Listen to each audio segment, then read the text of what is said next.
நற்செய்திக்கு முன் வாழ்த்தொலி. அல்லேலுயா அல்லேலுயா. நம் ஆண்டவர் இயேசு கிறிஸ்து செல்வராய் இருந்தும் அவருடைய ஏழ்மையினால் நீங்கள் செல்வர் ஆகுமாறு உங்களுக்காக ஏழையானார். அல்லேலுயா. நற்செய்தி வாசகம். நாளைக்காக கவலைப்படாதீர்கள்.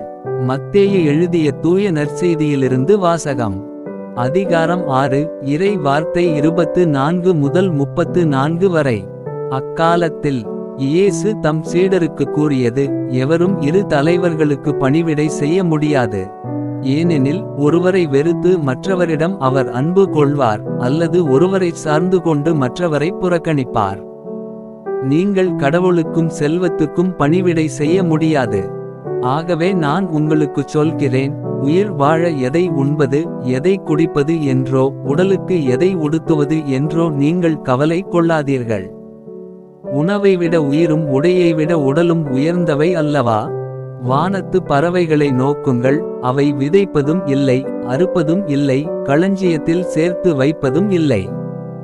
உங்கள் விண்ணக தந்தை அவற்றுக்கும் உணவு அளிக்கிறார். அவற்றை விட நீங்கள் மேலானவர்கள் அல்லவா? கவலைப்படுவதால் உங்களில் எவர் தமது உயரத்தோடு ஒரு முழம் கூட்ட முடியும்? உடைக்காக நீங்கள் ஏன் கவலைப்படுகிறீர்கள்? காட்டு மலர் செடிகள் எப்படி வளருகின்றன என கவனியுங்கள், அவை உழைப்பதும் இல்லை, நூற்பதும் இல்லை. ஆனால் சாலமோன் கூட தம் மேன்மையில் எல்லாம் அவற்றில் ஒன்றைப் போலவும் அணிந்திருந்ததில்லை என நான் உங்களுக்குச் சொல்கிறேன்.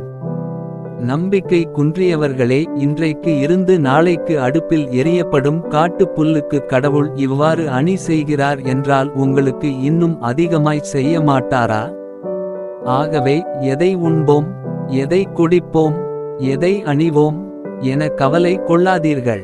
ஏனெனில் பிற இனத்தவரே இவற்றை எல்லாம் நாடுவர். உங்களுக்கு இவை யாவும் தேவை என உங்கள் விண்ணக தந்தைக்கு தெரியும்.